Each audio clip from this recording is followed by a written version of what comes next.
Okay, and we're back with Dubster Dive. We'll take a look at some of this English dub. Let you know if it's any good. And I mean, it's Jujutsu Kaisen. I think we could tell you up front that, yeah, it's decent, so go check it out if you haven't seen it already.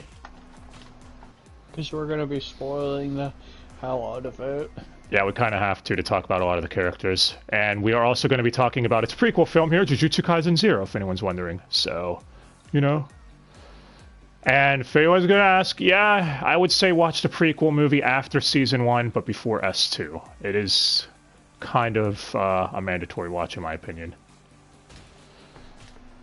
But now we've gotten that out of the way, I guess let's get to this. We've got a lot of people to cover, so no more putting it off. Jujutsu Kaisen, or Sorcery Fight, as it's known in, or its English name. Does anyone call it that? No. Doesn't everyone just abbreviate it? You call it JJK at the end of the day. Yeah. Well, it started off as a manga, JJK Zero, in 2017 by Gege Akutami. Gay. Before that was cancelled in March of 2018, but then he just rebranded it, relaunching it a few months later. So, yeah. In fact, he would use the Zero characters to show up again soon after that in the first place. I think that's kind of great, to be honest.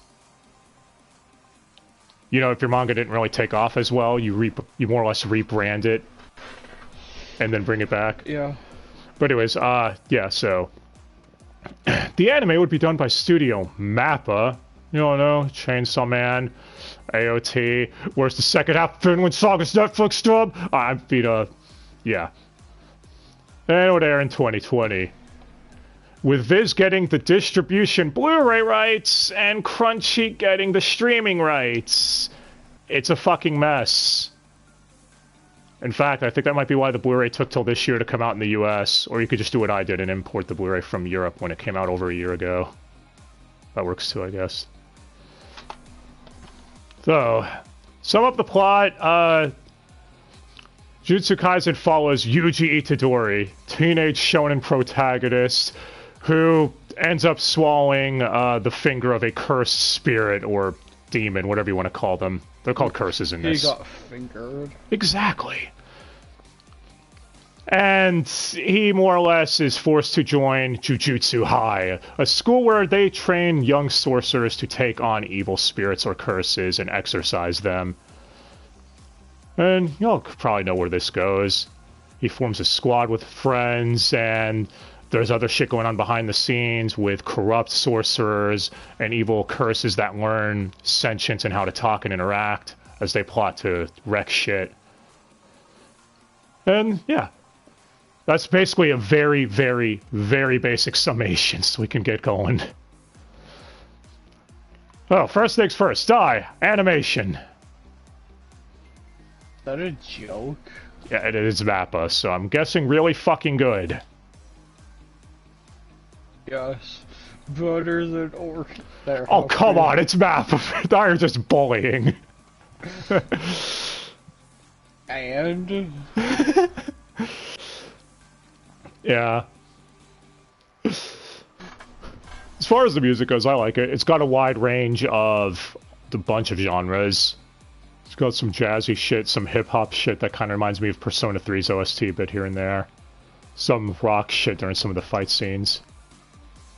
So, you know, decent OST. And yeah, I guess we should get right into this. Ready for the dub die? Yes. What's something else? Okay. Maybe. Well, the dub was done by Studiopolis, with ADR director Michael Sorich, or as I call him, the Sandwich, because his name's really close to Sandwich to me.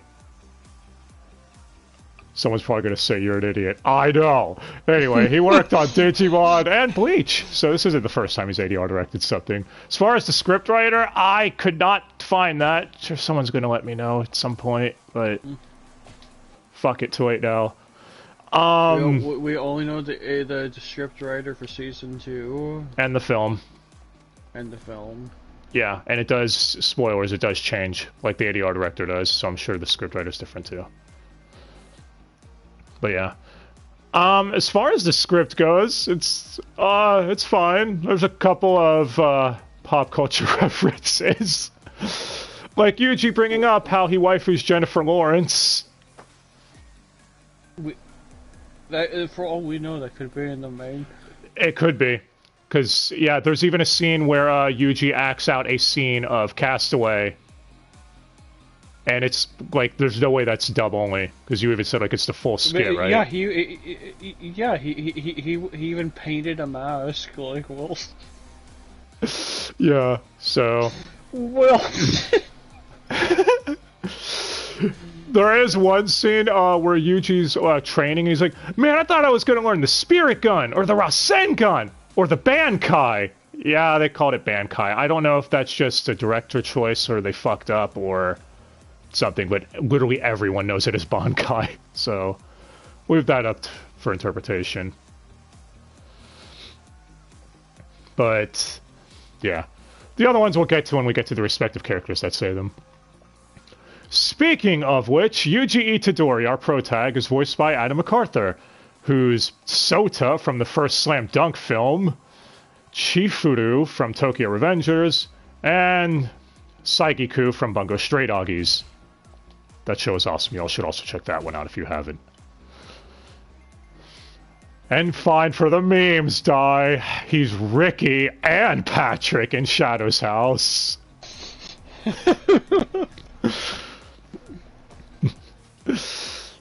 Yeah.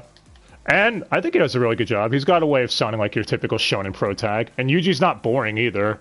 He's got a lot of personality. He could go from being chill one moment to being, you know, excited the next. And again, he keeps going on about waifuing Jennifer Lawrence because he likes tall women with a really fat ass. Trust me, we're going to come back to that later. Adam would actually say that he was a fan of the series even before auditioning, so he was really happy about that. He also had trouble adjusting, though, since he was new to the whole anime vung thing, and this was during dubbing during the COVID shit, so could imagine that was probably a pain in the ass, especially if you're newer at vung. As far as things he had trouble with, it was anytime Yuji was chill or, you know, just calm or whatever. Because Adam himself explains he's very hyperactive all the time. So I'm going to go to his complete opposite. Yeah, all those characters you mentioned for the credits are pretty calm. Really that hype are pretty calm and not hyper. I think Yuji might have gotten him experienced with that because those dubs did come out after this. So maybe he was used to it at that point. As far as his favorite scenes, he said he loves anytime Yuji is humbled. Basically, anytime he gets his ass kicked and is, you know, where he's overconfident, but then realizes, oh shit, maybe, you know, I'm not the best at this, or maybe it's not enough type of deal. That's enough. Exactly. Yeah, actually, again, I really do like Yuji. He's a fun protag. You could even make subtle comparisons to Ichigo with how he wants to just really protect other people around him. As if it wasn't obvious, yeah, this series' #1 inspiration is Bleach, or one of its top inspirations, anyway. Because as Dai will be able to explain each one of the characters' abilities when we get there. Speaking of which, Dai, do we know anything about Yuji's actual abilities other than his physical strength so far? What's he got? He can channel curse energy into his fists. Okay, so it's as of right now. And because of where he is right now, it has a delayed reaction and hits the opponent multiple times. Okay, on a delay. That's right. Also, the Black Flash. It's a flash step? No. Oh. Well, does Black Flash work then, Dai? Or is it not flash step? It's not a flash step, it's an attack. Oh. This strong burst of curse energy released at the right moment that will give you a supercharge afterwards. It's super. Well, speaking of how... I mean, it does have the... I mean, sure, if you want to keep saying flashed up, the thing it has in common is everyone who has curse energy is capable of using it. Exactly. Flashed up.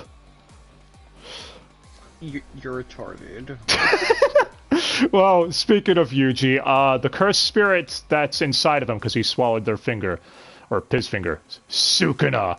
Sukuna is said to be the most powerful cursed spirit of all, and Jujutsu High, or the Jujutsu Sorcery organization's main goal is to steal all 20 of his fingers because he had 4 arms because he's Goro, I guess. Could have been worse. He could have been the collector. But yeah, and so you already have like an evil spirit inside Yuji, that whole thing that all shonen pro tags nowadays seem to have. I guess that started back with Ichigo and his inner hollow, Naruto and the Fox, but still carries on to this day. Sukuna is voiced by Ray Chase, Roswell from ReZero, Noctis from FF15, and Muskus from Berserk 2016. One of the very, very few things I liked about that series, to be honest. But come on, it's Berserk 2016, you loved it. Yeah. And one of the things that apparently a lot of the buzz I saw really liked about it, about Sukuna, Ray Chase especially, is that Sukuna doesn't monologue. If he wants something done, he just fucking does it. He doesn't, like, sit there talking for, like, 3 minutes on straight. He just says what he needs to. Now I'm gonna tell you my master plan for 5 episodes. Yeah, it's what makes you realize that, holy shit, yeah, he's not fucking around. And as far as for his inspiration, Ray Chase said he channeled the actor Harvey Fierstein. So, there's that, I guess. Can't remember anything I've seen with him in it. I feel stupid now. Sorry I can't be more help than that. As far as Ray Chase's favorite parts of the anime, it's the comedic shit. He said he loves the ending credits theme as well, like the animation during that and stuff. But yeah, Ray Chase does an awesome job as Sukuna. I usually like his villain portrayals.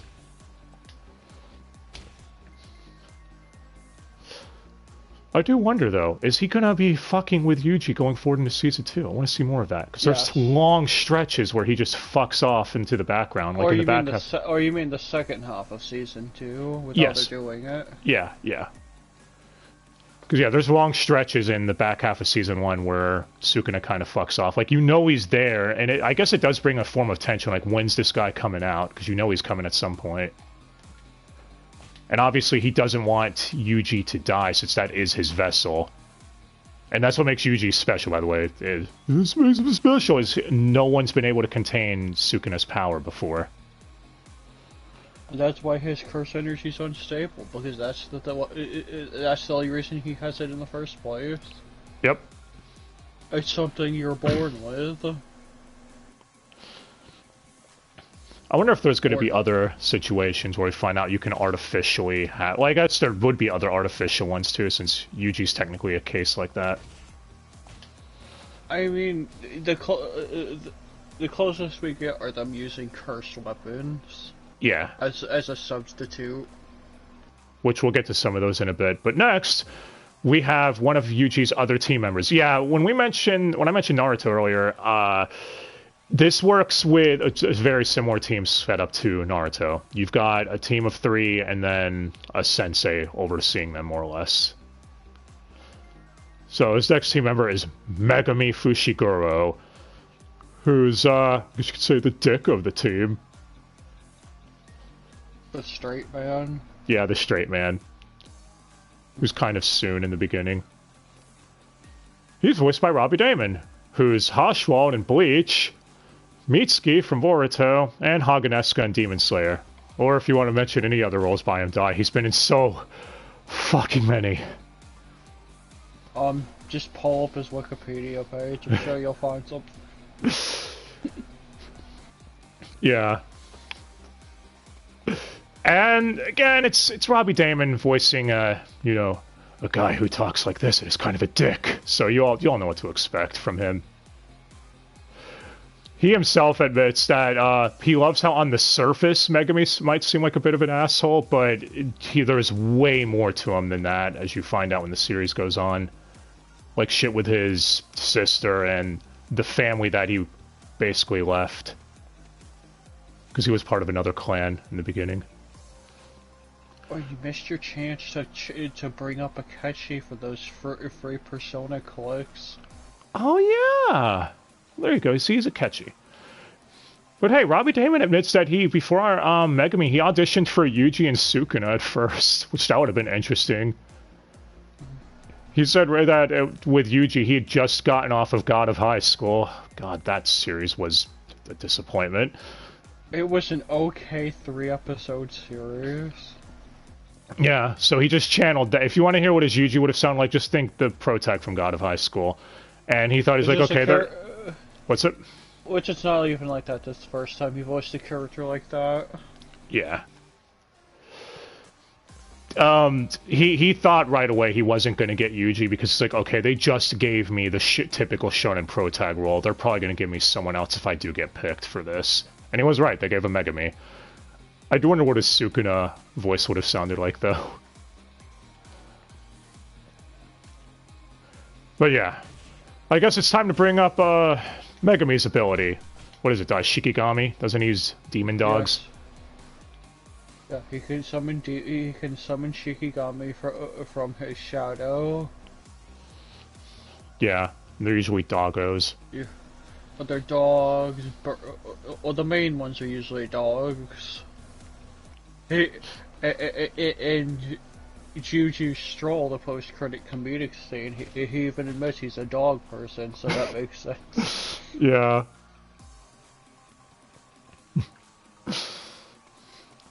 Well, either way, Robbie Damon... And if they get fatally injured, then they die, but their power is absorbed back, and he can use it to strengthen the other ones. Wonder how many of those doggos or Shikigami he actually has. Guess he can make as many as he wants as long as he has the energy for it. Well, he can make as many as he has fully formed. Yeah, okay. Well, after him, we've got the third member of the team, Nobara Kugisaki. Her whole thing is she's came from the country, I guess, out of nowhere to see what Tokyo's all about. Which is why she started becoming a sorcerer. And she's voiced by Anyako, A from Genshin Impact, and Rusian from the Bastard remake. Don't worry, again, I promise we're going to cover it. Just wait for all of Season 2 to be out. At this point, might as well. Oh, you mean both of those roles she was probably recording for around the same time? Yeah, exactly. She's another one who said that she had trouble adjusting during the COVID recording, and that this was one of her first main roles when dubbing an anime, so... Yeah. And then later that year she would go on to voice on Genshin. Yeah. As far as what she channeled for this, she said she channeled a combination of Buffy the Vampire Slayer and Hermione from Harry Potter. I mean, I guess I can kind of hear it. Since Anne, with her portrayal of Nobara, comes across on the team like the one who has to yell at Yuji when he's doing something stupid. I do love the skits, though, or the scenes where they yell in unison together. You know about something? Yeah. Usually about food. Yeah. Or like if Megami's in danger, they're like, oh, he's okay, in unison when he shows up fine. As far as her favorite scene, it involves the next character we're going to be covering, so I'll save it till then, but... Because of course it does. The next character is everyone's favorite character. I don't even think that's hyperbole either. But yeah, she does a good job.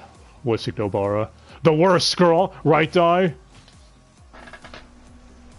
Yeah, sure, if you're wrong. I hope we find out a lot more on her in Season 2. Because she's, I think, the member we, correct me if I'm wrong, know the least about in Season 1 as of right now. Of these three. I mean, we've got her flashback, so we know her motivation. Well, hit me then. I explained the last couple. Oh, this is your job, what the fuck? Oh my god, I just missed she was Bambietta and Bleach. Yes, yes you did. Damn it. And I'm sure you'll see that uploaded every week whenever it comes up. Oh my god, no, this is stupid, man. You're gonna have to refresh my memory on this one. I'm genuinely having a brain fart with her stupid motivation, and I'm kicking myself for it. I remember everyone else is off the top of my head. Oh, she wanted to move out of the country because everyone was an asshole to her older friend and treated them like shit because they were from the city. Okay, thank you. Yeah, I remember that now. Alright. I'm not perfect. I make mistakes. I'm sorry.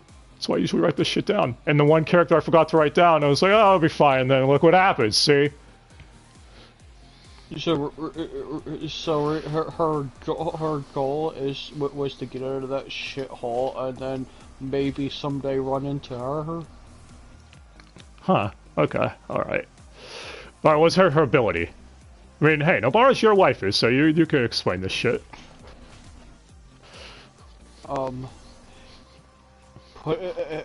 Using nails and putting curse energy into them. Doesn't she also use dolls or something? No. It's just 100% a voodoo doll. I was gonna say it's voodoo doll shit, right? And it affects anything as long as it's related to an object. Literally, during the tournament arc, she literally uses it to rip the entire forest down. Yeah, her abilities are fucking cool. Honestly, I love the fight with her and the cursed spirits in the last. It's different. Yeah, like her spirit and the last couple episodes was really fucking cool. You're gonna have to redo that. Okay. Can you hear me now? Yes. Yeah, I was saying her fight with the cursed spirit siblings in the last episode or two. That was another really cool fight with her too. With the voodoo doll shit, where she linked the curse from the monster that it cast on her back on the monster. So it was literally a game of chicken. Cockfighting. Exactly. But okay, it's time for the character that everyone, even people who haven't seen this anime, know of. Satoru Gojo. I guess you could say sensei of their squad. And the most powerful Jujutsu sorcerer currently going.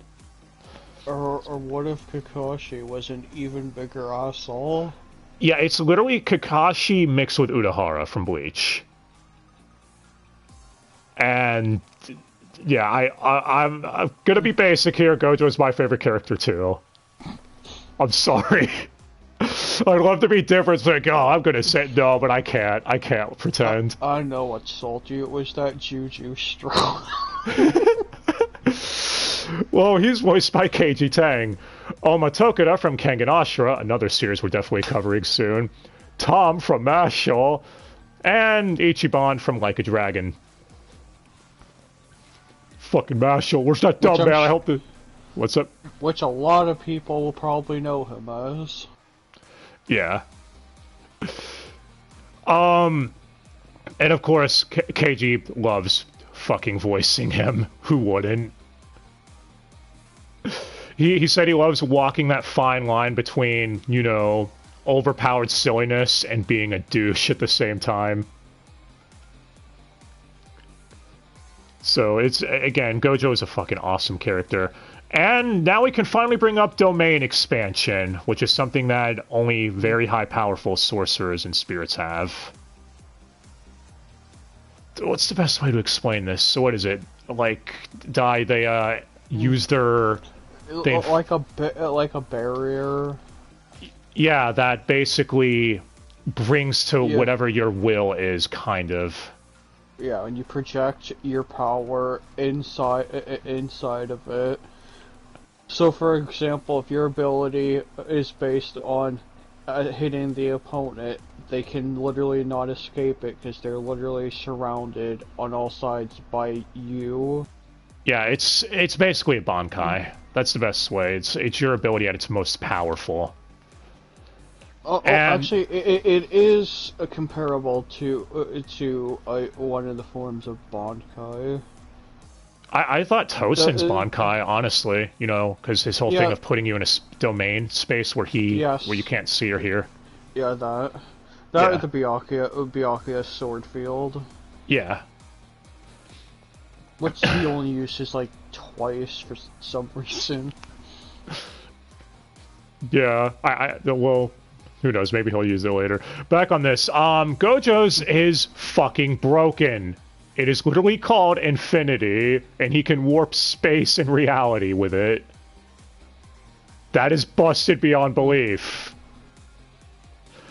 Side note, that is also Anne's favorite scene, is seeing Infinity in action for the first time. Which, I mean, it is a fucking awesome scene, so... As far as Keiji's favorite scenes and shit with him, it involves another character we will be bringing up in a bit, so... Again, we'll wait till then. But yeah, I think Keiji's one of the best picks for this type of character. He's fucking great, and you can tell he's having the time of his life.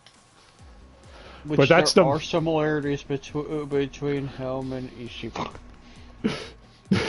So... yeah, and they were dubbed around the same time. I think Like a Dragon was like right before this. It was Like a Dragon, with how games are, was probably recorded like a year prior. Yeah. Because it came out in January 2020. Yeah. Well, that's the first year students done. Now we have the second year for Tokyo Juju High.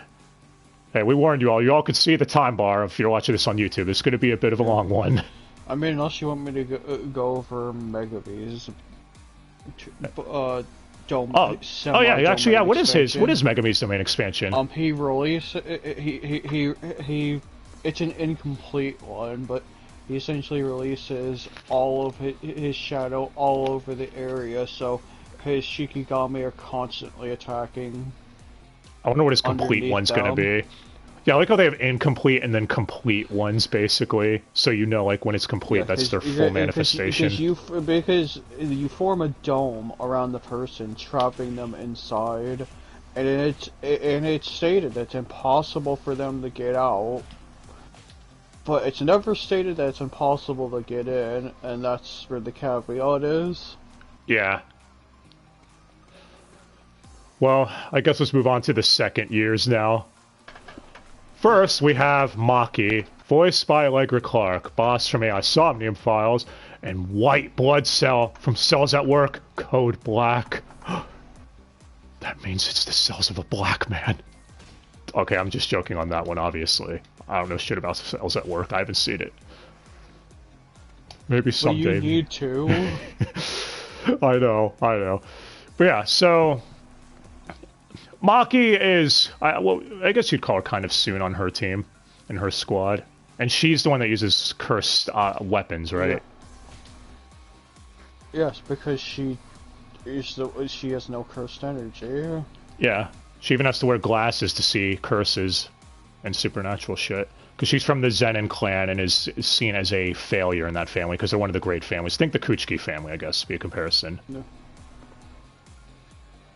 I mean, hey, she even has a sibling that she has a awkward relationship with, so it's a little similar to the Kuchiki situation. Yep. Except Byakuya and Rukia aren't twins, but you all know what I mean. And, I mean, I think even Bleach and other things have stuff where you can wear glasses or something to see the supernatural. Yeah. We've seen them use magical items in Bleach before with spiritual pressure mixed in or whatever. But yeah, Allegra does a solid job as Maki. I don't have any complaints.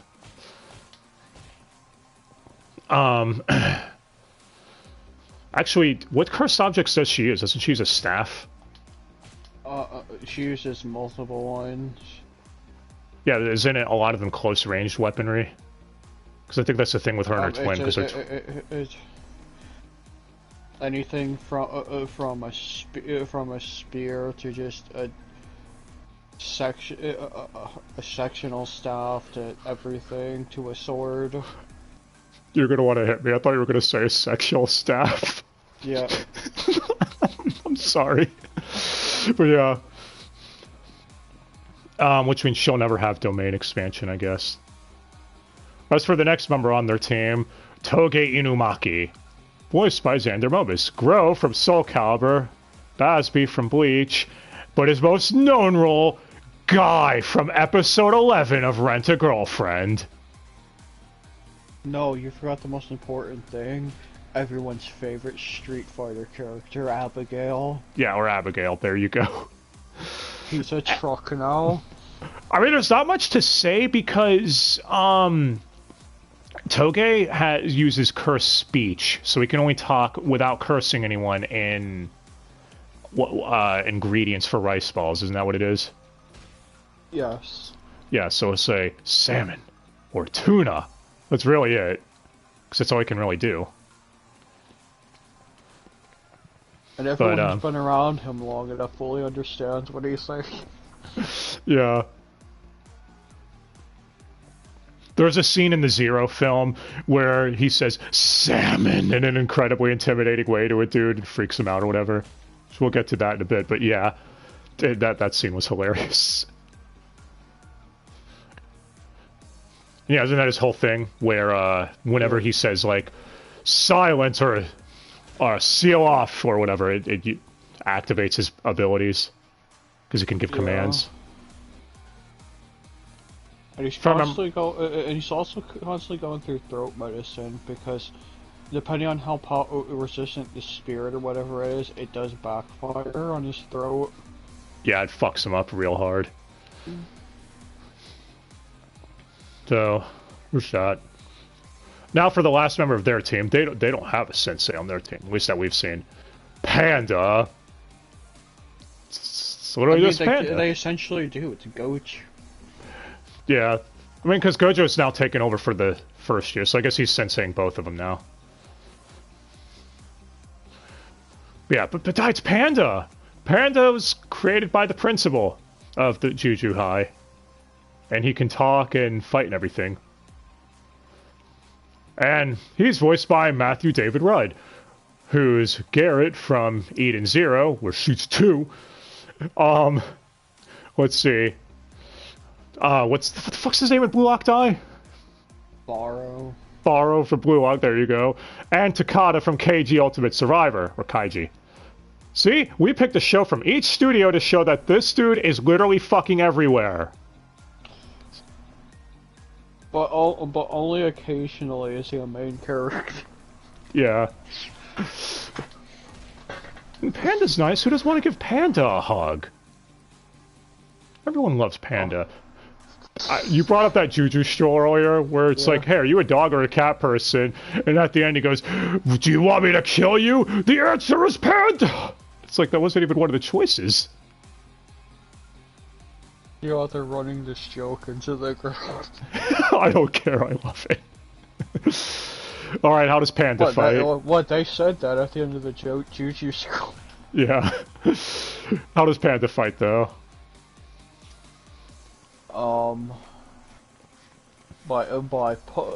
In his base panda form, by punching and stuff. Yeah, doesn't he have a gorilla form, too? Because he has the soul of a gorilla in him or something. Yeah, he's a cursed corpse, or I think that's what it's called. Yeah.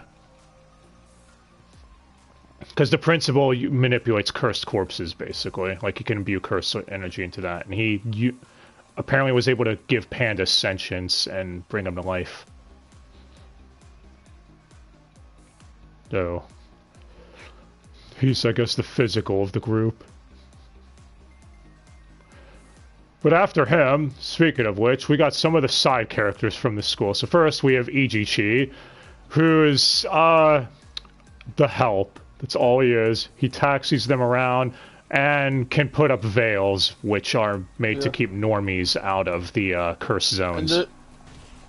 And this is apparently a common role, because we're introduced to another character that is the same one later. Yeah. Well, Ijichi is voiced by Chris Tergliafera, who's Abdal from JoJo, and Silva Zoldyck from Hunter x Hunter. And to be honest, I'm used to him playing, like, you know, you don't want to fuck with me type of characters, which is funny to see Ijichi be, I guess you'd call him kind of a bitch, but it makes sense. He's dealing with cursed spirits. Or if I don't say it, I know someone will complain in the comments. Yes, he is Capitano in Genshin. Yeah, I don't remember his name, to be honest, because we haven't seen that much on him yet in Genshin. Yeah. Nothing outside of the initial trailer. Yeah, so, see what I mean? There's another one for you that's like, you don't want to fuck with me. So when you see Ijichi, it's like, that is definitely against type for him. The yes man / help. I love the scene when Gojo senses a spirit's about to attack him and he tells Ijichi to drive off without him. And Ijichi doesn't know there's a spirit there, so he's like, you're testing me, aren't you? If I drive away without you, you're gonna hit me again.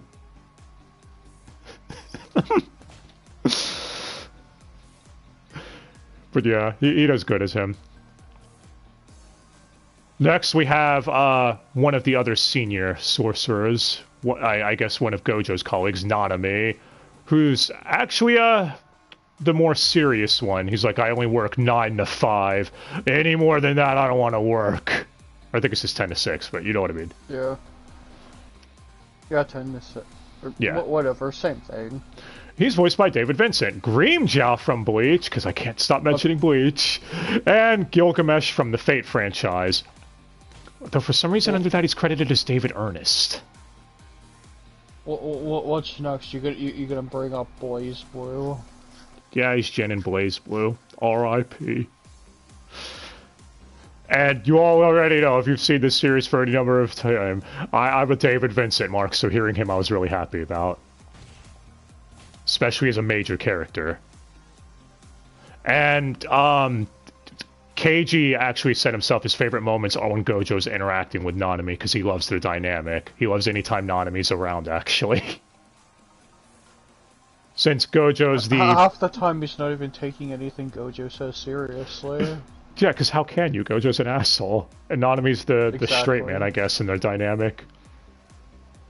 Because he's a salary man that basically is like, well, I hate working, and I hate being a Juju sorcerer, but I hate working more, so that's why I decided to stay a Juju sorcerer. And what's his abilities, Dai?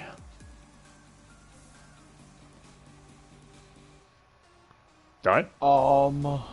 Let's see. I know if he works overtime, it makes his ability slightly stronger because of the contract he has. And he channels his curse energy through his tie, which he'll take off during overtime. What, does he use his tie as a weapon? No, he uses a wrapped up cleaver. Because he can literally cut through anything with it. Okay. Yeah, we haven't seen... Have we seen his domain expansion yet? He said himself that's the one thing he can't do. Okay. I wonder if he'll unlock one later. He might be able to later if they decide to level him up. I hope so, man. I like Nanami. Now the last one for Tokyo Juju High, thank God, then we can move on, is Yaga, the principal. Voiced by Keith Silverstein. Jigen from Boruto, Zhongli from Genshin. See, there you go. Damn it. Alright, fine, I'll throw in a random one. He's Zaselmel from Soul Calibur. Yeah, there. We're a Soul Cal 7, damn it. I mean, that's relevant. That's one of the side tournaments at EVO. Yeah.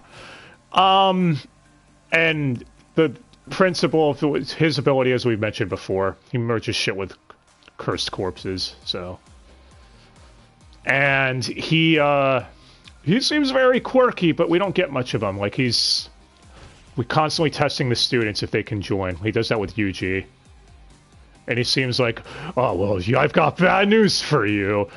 You're fucked. I mean, you're stuck here now, type of deal. He takes shit very seriously. For real? For real. Yeah, we haven't gotten much on him yet outside of a few scenes, so maybe we'll get more on him later. But now we can finally move on to Kyoto Juju High, the rival school. Rival schools. Don't worry, there's not nearly as many people here. Also because there's double casting. What's up? It just keeps going. There's not many as people, and there's double casting a lot coming up. There's not many as people. Yes! So first, we have Toto. Toto, my favorite member of the Kyoto crew. He asks everyone he fights, what's your type? What kind of woman do you like? Cause he and you better not give me a boring answer, cause I hate boring people. Yeah, and he's like, I'm into a tall woman with a fat ass. He also has a fetish for an idol named Takeda. And his whole thing is like, if I miss her stream, I'm gonna kill you. He probably means it too. Hey man, I totally get it. I don't want to miss any of Guru's streams either. Anyway, yeah, so Toto's voiced by Xander Mobus. So we already covered him earlier, but this time we actually get to hear him voice fully and everything. I'm not talking ingredient. Yeah. And I don't know if you caught this, but if you go back and listen to when Toto first shows up versus later, Xander does make Toto's voice deeper later on, and to my guess that's him trying to find Toto's voice, like what he wants to do with him. But he settles in the back half perfectly fine. So. Happens all the time. Yeah. And I guess it's to make his voice sound different from Toge over there. And to be honest, I love the brothership he forms with Yuji. Dude, it's fucking great. Yeah. Because Yuji's into the same type of woman. He's like, we've been best friends our whole lives. Do you really want to let your best friend down? I've known you since middle school. And Yuji's like, dude, we just met since middle school, brother. There's a whole flashback daydream sequence about this, by the way. Yeah, Toto's one of my favorite characters. He's fucking great. He's also said to be one of the strongest at Kyoto High, basically. Like, he's a borderline prodigy. So, really? And he hates yeah, he hates Megami, because Megami gets like, well, as long as the girl has a good personality. He's like, your answer is boring! But yeah, so what's Toto's abilities, Dai? Well, he's the one that teaches him the Black Flash. So yeah, so Toto knows how to do that. He obviously can do that. Yeah. Obviously. And the only other thing we get, besides having just as much supernatural physical strength as Itadori, yeah, he can swap positions with anything by clapping. Doesn't he call it the Boogie Woogie? Yes. Yeah, which really disorients your fucking opponent. He also omits the part where just because he claps doesn't mean he's gonna swap positions. Yeah, that ability is fucking cool. I wonder how that's gonna work in the fighting game coming up. If he's gonna use that. Because that could really fuck with people online. Oh god, Megami is gonna be such an asshole character to fight. Just from the trailer, it's looking to be another... Storm clone, kind of. Storm clone. I don't know what they're gonna do with it. Yeah. Hey, they're dubbing the game, so still interested in it. I mean, but, yeah, the whole trailer was. Yep. But yeah, Xander, really great as Toto. Now for the next member on his team, we have Miwa, voiced by Allegra Clark. Again. So, see, we already don't have to go over her either. Although she's doing a much higher pitched voice here, so I couldn't even tell. Wouldn't notice. I couldn't even tell at first. I genuinely couldn't until you mentioned it. It makes it really dumb though when her and Maki interact and face off. So, but yeah. So what's Miwa's ability? For what little we did get on her. she's one of the few other ones with a semi-domain expansion. Doesn't she use a sword? Yeah. It's just a quick draw sword where it will automatically make her physically attack anyone inside of her tiny circle. Okay. Yeah. But she calls herself useless Miwa later on, man. Yeah. Well, that's because she feels asleep. Yeah, she fucked up. During her fight, and she blames herself. Joan answers Xander's phone calls. Yeah, she's got a very cutesy voice, sort of, her personality about her. After her, we have... And she's a typical Gojo fangirl. Yep, she's like, oh my god, I got a selfie with Gojo! I mean, who isn't a Gojo fangirl? I'm a Gojo fangirl! Wait a minute. I don't think that works. Well, the next member on the team is Mai, Maki's twin, who is also part of the Zenin family, obviously. She's voiced by Laura Post, Isabella from The Promised Neverland, if any anime needs a remake, and Grace from Vivi, and R4 from the Neptunia series. Fine, die for you. Yelan or Yellen from Genshin, because we can't stop mentioning fucking Genshin. I mean, do you want me to mention Genshin again? You're gonna say beta, aren't you, for Miwa? No, I was. Yeah. Whatever. Anyway, Laura Post is really good. Again, like, but that's one of my favorite fights in season 1 is between Maki and Mai, because I love the whole siblings with different ideals clashing. Hence, Knives and Vash, Dante Virgil, etc. And wasn't the exception? Weren't a lot of those twins? Wasn't even trying to be like that, but yeah. Yeah, Mai also uses cursed weaponry, doesn't she? Doesn't she use guns though? Oh no, she actually has cursed energy. Okay, because I remember her using pretty cursed much bullets. Channels it into bullets, and has the ability to summon up to like 1 extra bullet a day. Didn't you call her gender swapped Mishta from JoJo at one point? Yes. Because the way her bullets work. She literally uses a revolver. and can control her voice. Yeah. They just don't talk in a really high-pitched voice. But yeah, she does a good job making Mai sound imposing and intimidating, because Mai is very overconfident, since, you know, she still values the Zenin family. Although you find out that she's mad Maki left. Yep, Maki left the Zenin family, and she's pissed about that. Her overconfident attitude is just a front. Yep. Again, like I said, I really love the dynamic between Mai and Maki. So, but after her, the next member, Kamo, voiced by Landon McDonald. Oh, sorry, I messed up there, but hey. Yeah, it's Landon. Hey, blogs mess up all the time, and that typo is still there, by the way.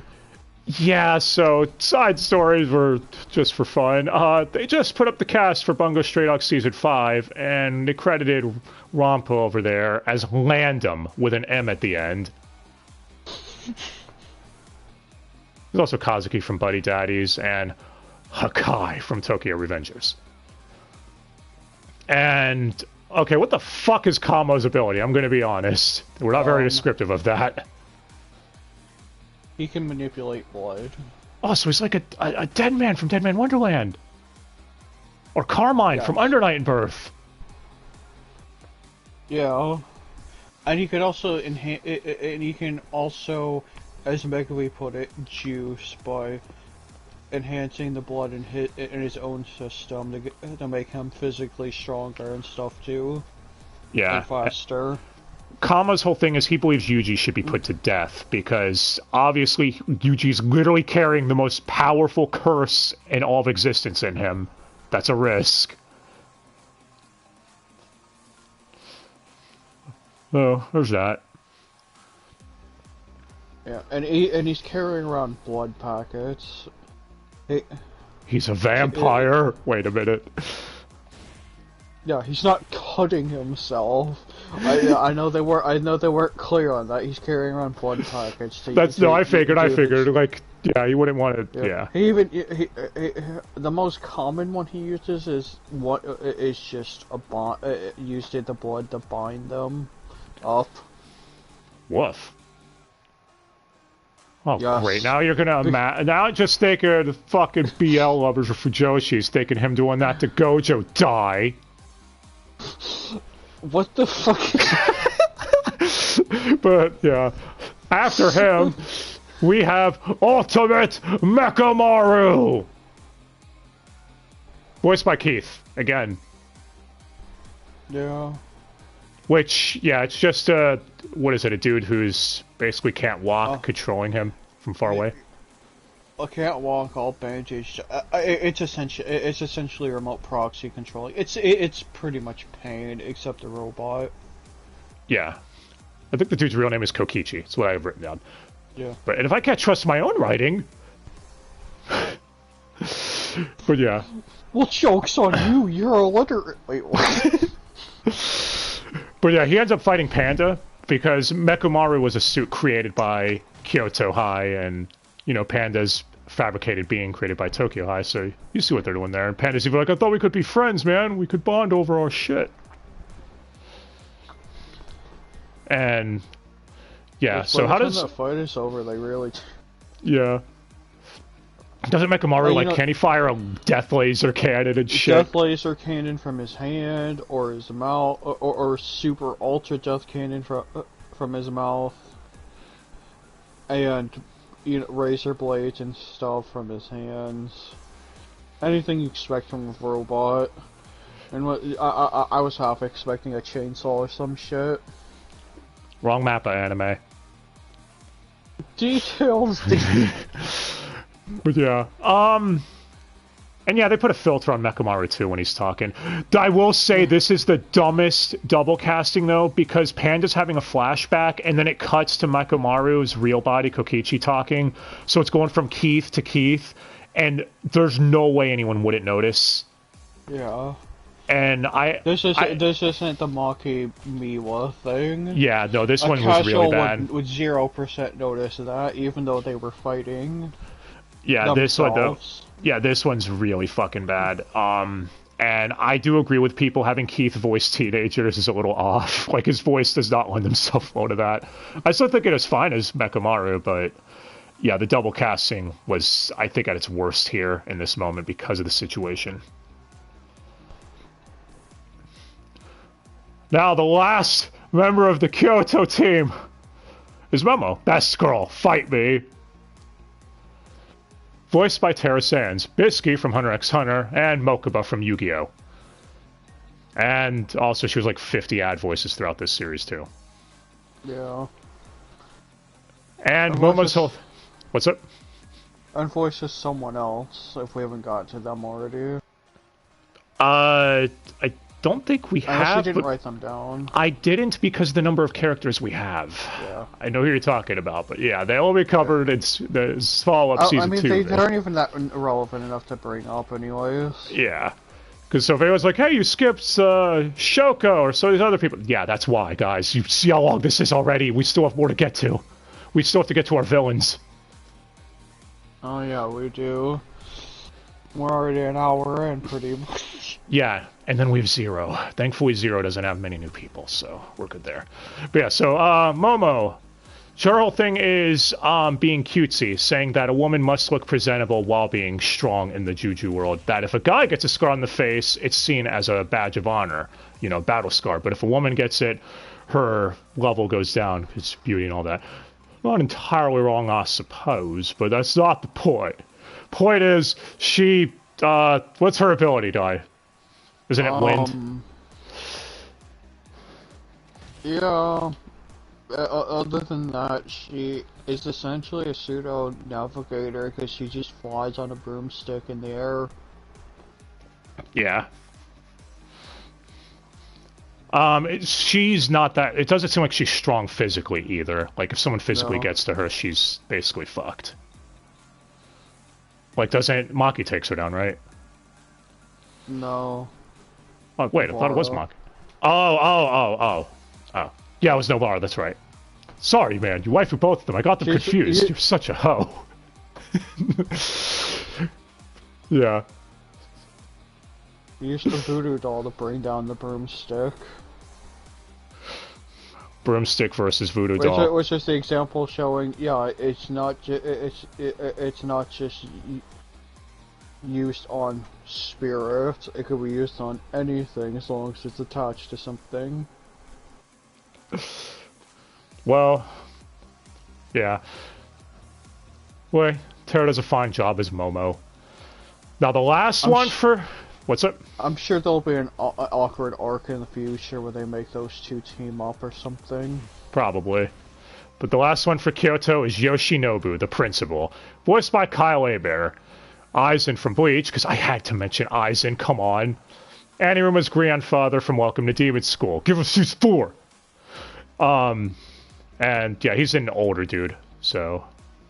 Also, Kyle was pretty bad as ad voices too, to be honest. But he usually is if he's in something. Yeah. For whatever reason. And we saw his abilities, right?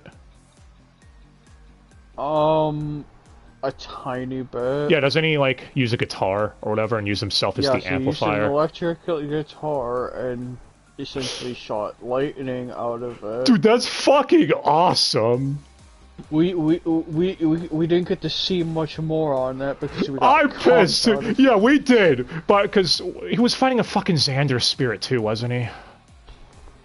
No, that was one of the people who are still human but working with them. Yeah, that's what it was, yeah. But, yeah, that ability is fucking awesome, and I hope we get more of it. He just wanted to make a coat rack. Yeah, it's all that human wanted to do. The Xander dude. He wants to make. He likes to make furniture out of people's bones. He's a fucking freak. Yeah, whatever. Just love the fact that this old dude is rocking out on a fucking electric guitar. Yeah, because when the incident happened, they were all running there, and he was carrying a big briefcase. That was what was inside of it. They were trying to keep that heading until it happened. It's like the opposite of Dante carrying a guitar case but having a sword in it. But yeah. Now we can finally get to our villains. So first, we've got the big head honcho of them, Geto, who was a former Jujutsu sorcerer that got kicked out for his beliefs of Darwinism. Basically, he wants to kill all weak humans, or as he calls them, monkeys, that only Jujutsu sorcerers should be allowed to live. So, he's voiced by Lex Lang. My dolly. Yep. Who's Sagura from OG Kenshin. Be fucking cool if they got him back, man. Cortex from a bunch of the Crash shit. And Blue Dragon from Blue Dragon. Wow.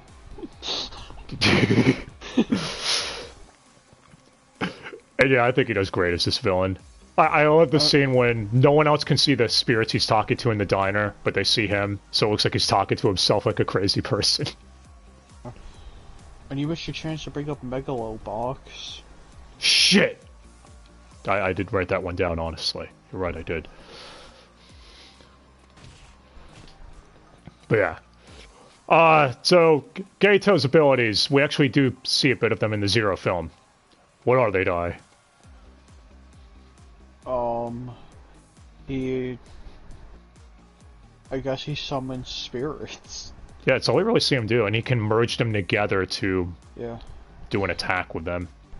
And it's not like the Shikigami from Mega Man. It's cursed spirits. Yeah. So. And he can also pretty much absorb them into an orb, and then he swallows it. And I guess that's how he gets their powers. I'm pretty sure we'll get more on that in season 2 because it looks like we're getting a flashback arc, and he was friends with Gojo in the past, so we'll probably get more on it then. So don't worry, we'll update this season 2 vid, whenever that's done. BLX is a great villain. As far as the other villains that work with him, first we have Mahito, voiced by Lucian Dodge. Akaza from Demon Slayer, and Spencer Simons from Carol and Tuesday. What a fucking name. I saw that name, I was like, okay, this name, I gotta write it down. It's just too silly. And yeah, doesn't Mahito have like a fucked up face or something like that? He has a patchwork body. Yeah. And he can manipulate the shape of his soul, as he puts it, so he can recover from your soul? Yeah. Just by touching you? Yep. And doesn't he get a pseudo-domain expansion during his major... he actually gets one? Yeah.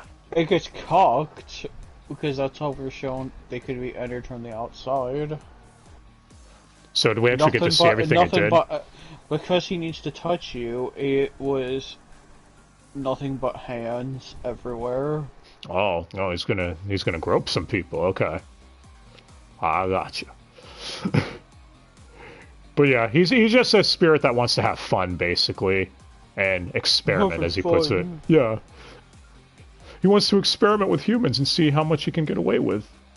He wants to fuck with people, like in the arc where the first major arc he shows up, he fucks with a high score named Junpei. I was gonna go over him real quick. Voiced by Nicholas Roy, Matt from Digimon Last Evolution. I'm not gonna name off a bunch of roles for him because he's only in a few episodes. But yeah, you see like his ability in full force with him. It's kind of also going to be relevant once you get to season 2, since we got the cast list for that. Yep, and he's double casted as another character. But yeah, Lucian's great as villains. I noticed they're casting him as them more now, ever since Demon Slayer. Yeah, but you underestimate the gravity of your situation. I get it. After him, we've got Jogo, or Volcano Head, as people call him. I mean, you made a joke about his... What's up? I mean, what else would you fucking... don't they also call him Pineapple Head? I think so. He's voiced by Michael Sorage, the art director. Asshole. What? Then again, he was like 20 ad voices. He's Whisper from Yokai Watch and Dimple from Mob Psycho, which we've just said, like, it's an evil version of Dimple. I guess after Mob Season 3, though, Dimple does kind of come antagonistic there, but that's not the point. Yeah, so... What's his whole thing, Dai? What's Jogo's ability? They called him Volcano Head. You do That's really it? Yeah, but he uses his domain. What's the fuck does his domain do? Puts them in a lava area. Yeah, and that's when we find out when Gojo uses his, the weaker domain gets basically eradicated by the... Yeah. It's literally the concept of Bleach. When two spiritual pressures clash, the weaker one gets pushed down. So... Or any shonen, really. Yeah. And again, Michael Sorge does good. I actually thought he was going to die. I thought he was going to die much earlier on, because he seems like the, I guess, weaker one of the group. I mean, he was reduced to being nothing but a head, but he was saved. Yeah. Before Gojo could finish him off. Well... And that's a perfect time to segue into the next member, because that's who saves him. Well, the last member we have here is Hanami. Exactly, that's who saved him. Oh, okay. She's voiced by Marie Westbrook, who's Maria from Baki Hanma, Dorio from Cyberpunk Edge Runners, and Kuroko from Dai's favorite shonen of all time, Orient.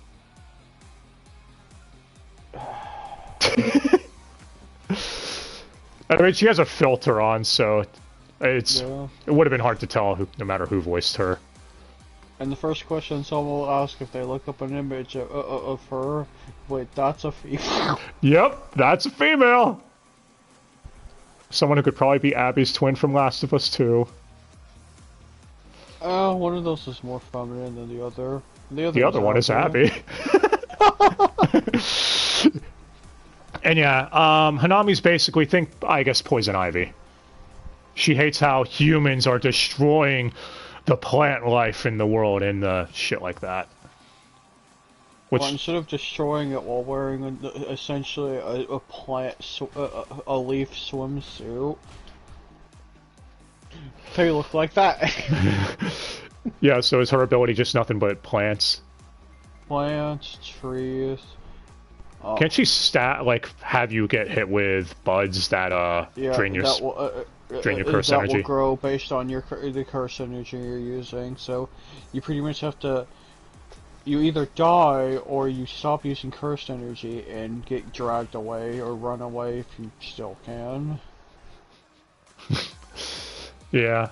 Well, the way she does fine, I guess. But again, has a filter on, so. Did we see her domain expansion at all? It got cocked. Okay, okay. So, yeah, we'll see again. Damn it, Gojo! You're killing me here! I mean, hey, the second one got cooked by Yuji, so... Yeah. Alright. Well, fortunately, that's all the major players for Season 1. Anyone we missed, again, we'll cover in Season 2. Don't worry. I know, if it was like, well, you missed Shoko, and you missed this one, like I said, worry. But, as far as the ad voices, we already mentioned they're really bad. You get a scene of Anyako talking to herself, because Nobara saves a young boy. You get Laura Post talking to herself, because Toto forces Mai to talk to Takada, the idol he's a fan of, and Takada's voiced by Laura Post. But she's doing a different voice for that one. So maybe a casual wouldn't be able to tell. Yeah, I mean, I couldn't tell either at first. It took me a minute. Let's see. Keiji, I think, is the worst one, though, because he's literally a main fucking character. And Nobara is... Yeah, that's true, that's true. Okay, so they're both really bad. They're both really bad. As far as... I mean, I guess people wouldn't be able to tell for at least the Shota. Yeah. As far as dubisms, there's a couple I caught. Nanami saying expansion domain instead of domain expansion, which it's been called domain expansion literally every other time. That was a one-off thing, so I think they did just fuck up there.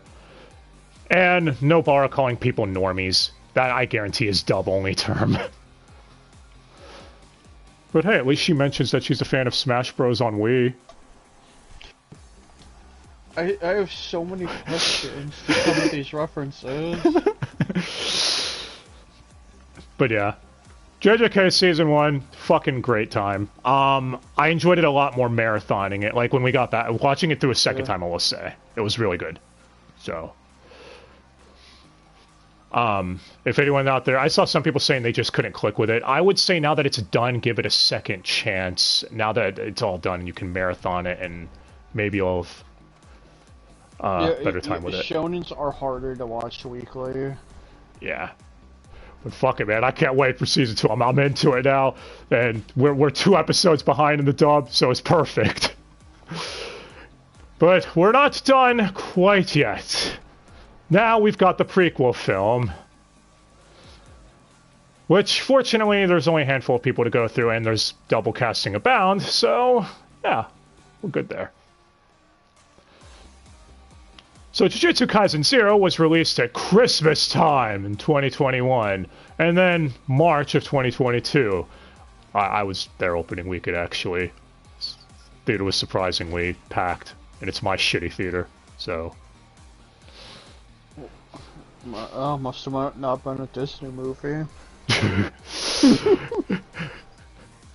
The film would end up grossing $196 million. Trust me, that number is very relevant later, because of some entitled fucking people. We'll get to that, though. I'm trying to avoid it for as long as possible.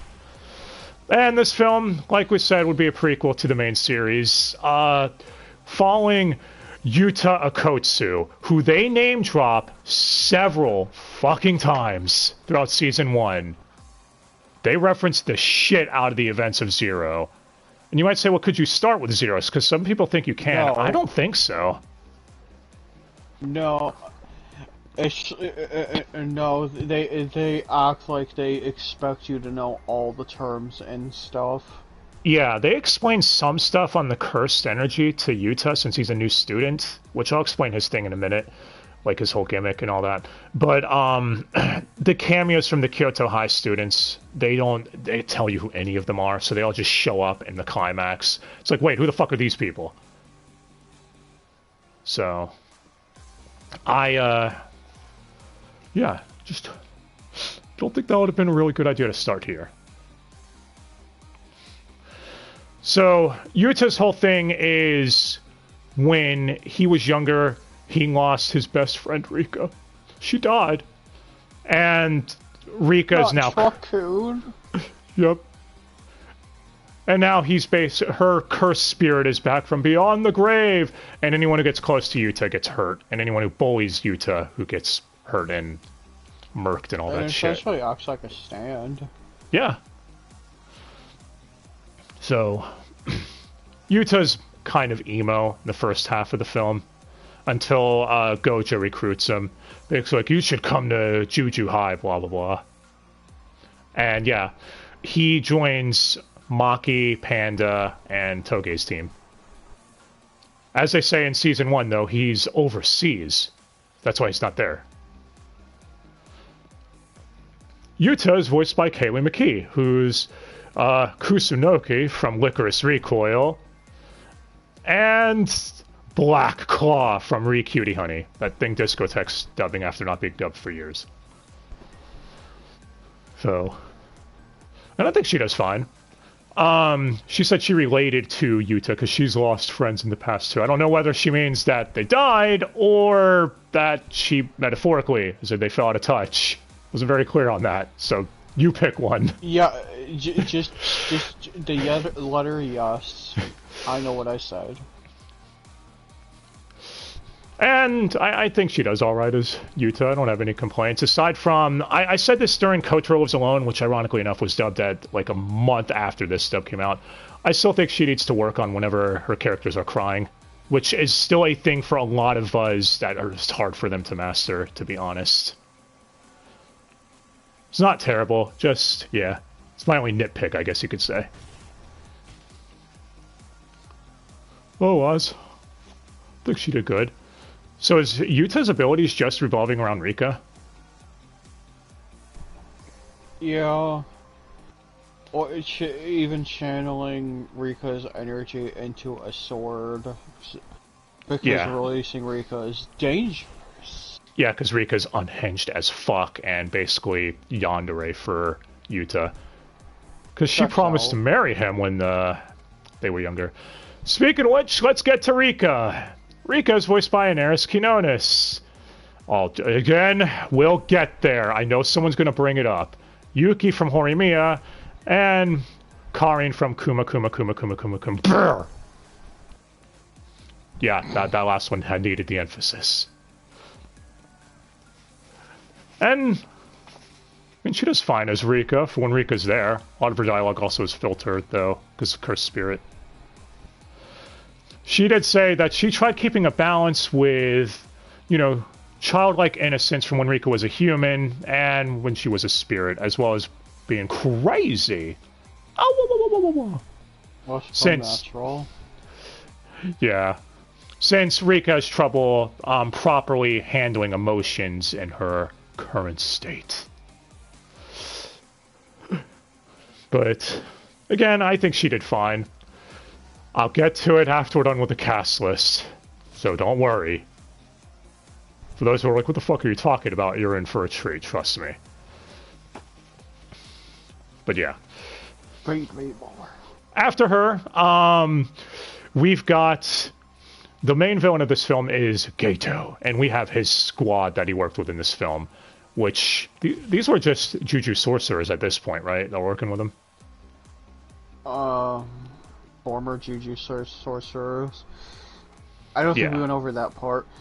Jujutsu sorcerers who turn on humanity are called cursed users.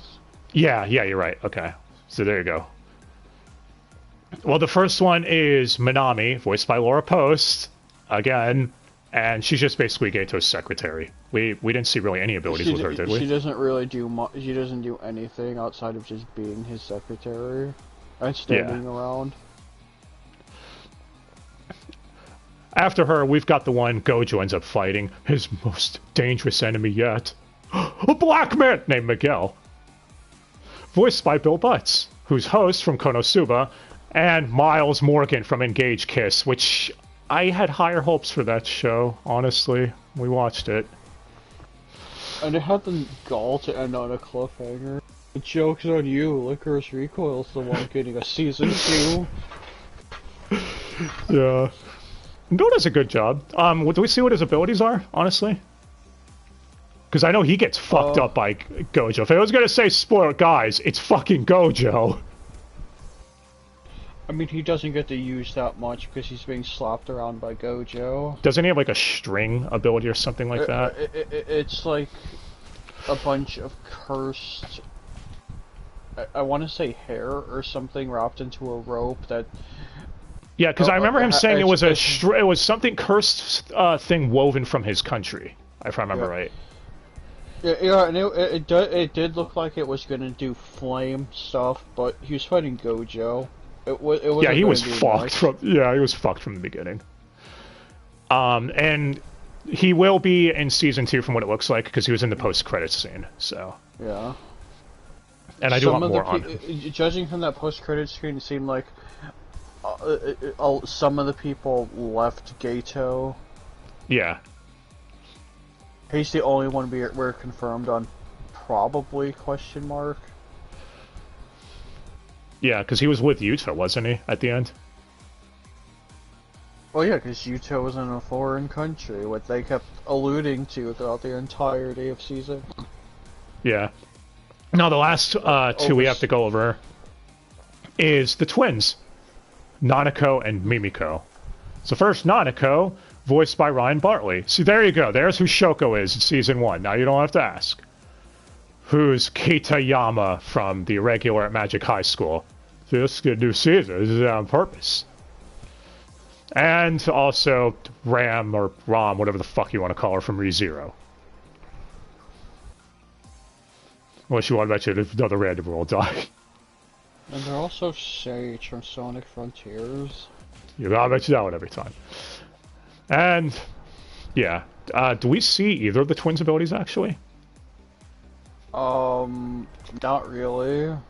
Yeah, the other one is Mimiko, voiced by Sarah Ann Williams, who's Sayaka from Monica Magica, Ruka from Rent a Girlfriend. It's one of the best girls in that series. Fight me.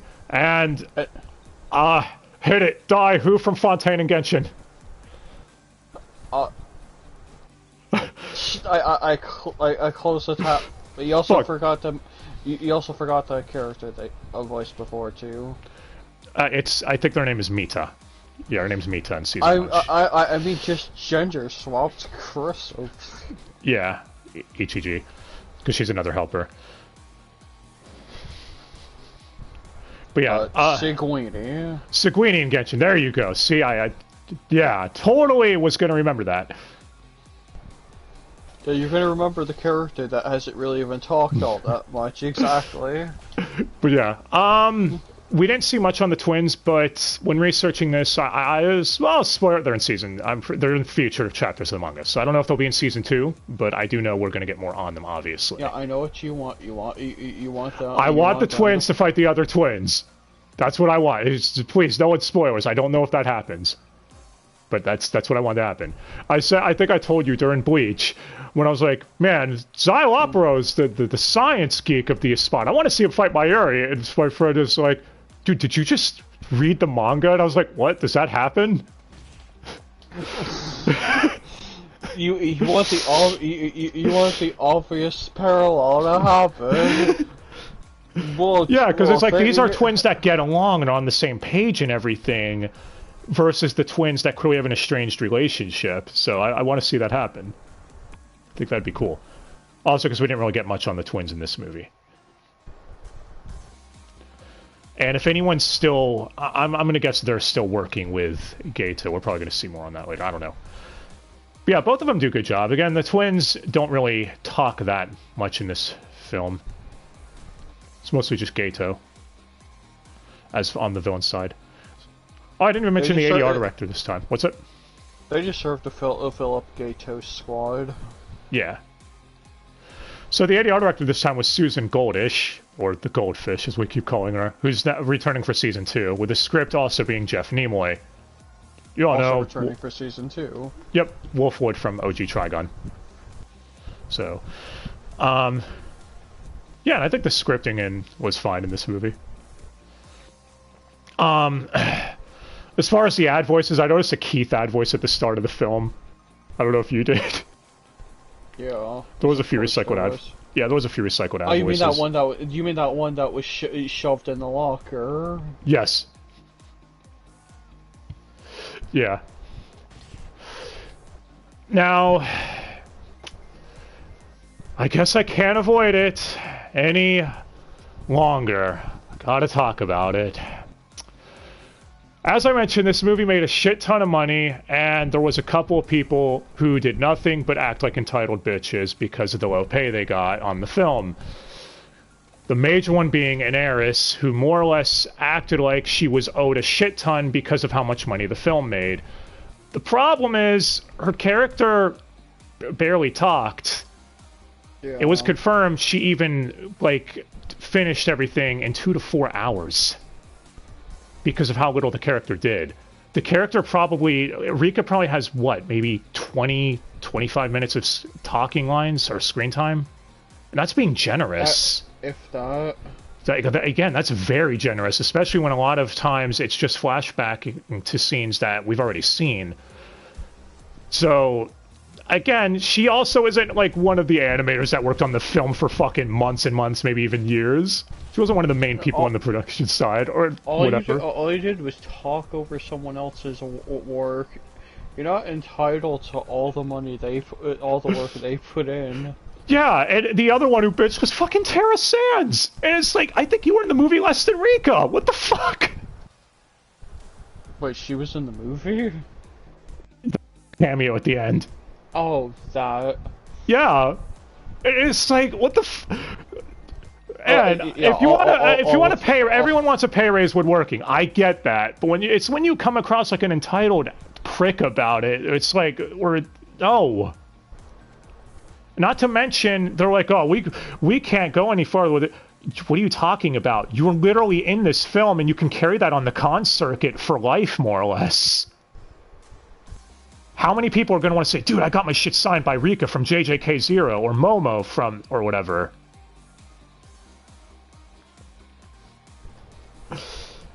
You know?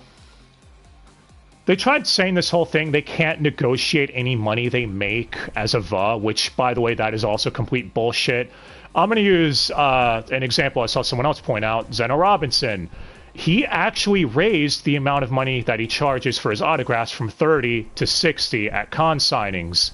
So it's 60 per autograph, and that was fine. You're allowed to basically choose how much you charge for an autograph, meaning claiming you can't negotiate any amount of money you make as a VA, that's kind of bullshit. On the con circuit, you more or less do have some control over that.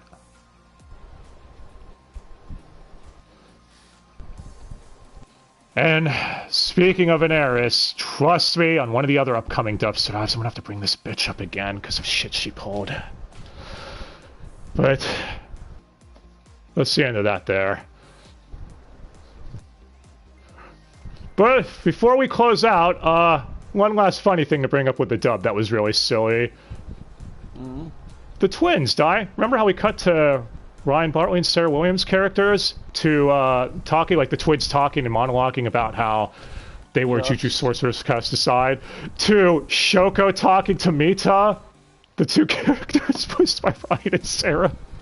Yep. Yeah. Hilarious. It's really dumb. And yeah, as I mentioned earlier, Mita, real quick, is just another, I guess you'd call it, taxi driver, help bring up the veil that Ichiji is. Just female Ichiji. Yep, that's it. As far as MVPs for this whole thing, God, there's so many. Everyone, I think, did an okay job. I want to say Keiji as Gojo, because it's fucking Gojo. But Adam did really good as Yuji. Everyone did good across the board. What's up? Anything else to add before we get out here about JJK? Boogie. Well said.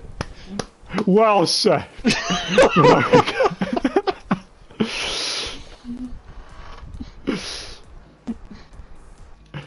I said, if there's any other major characters we miss, we will bring them up in Season 2.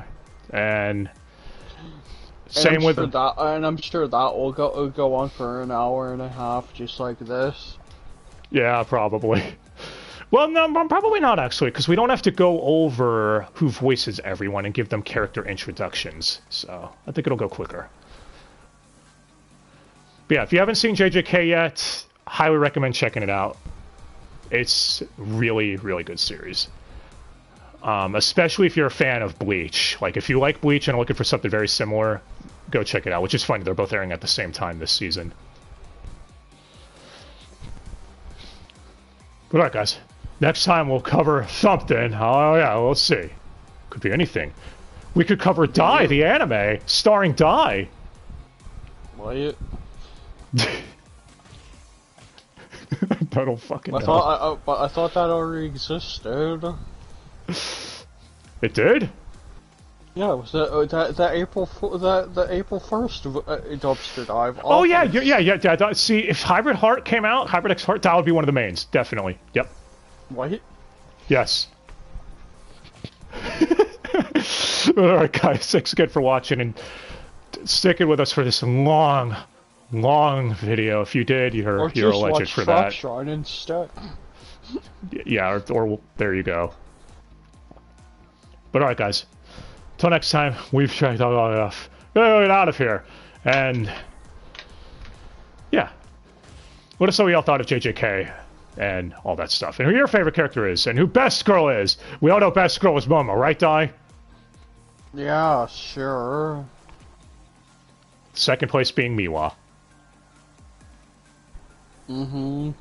Oh, what are you gonna say? Nobara or Maki? Please, nothing but amateurs. Mm-hmm. What's next? Are you gonna have the basic answer of your favorite character being Gojo? Who would have such an answer? Yeah, I know. Who would have such I didn't even bring up my answer? favorite scene either, where Yuji's training by watching shitty movies. And every time he loses focus, the doll he's with punches him. Yeah, there's so many scenes. Can't go over them all, because this video's already long enough, so just trust us, go watch it. I don't think you'll be disappointed. A training arc is like a movie marathon. Well said, JJ. Human Earthworm 3. That's a movie in this universe. With a name like that, you know exactly what it's based on. Don't lie. I don't ever want to see Human Centipede again. On that note, I'm getting out of here now. So we'll see you guys next time. Thanks again so much for watching, and we'll be back. So till then.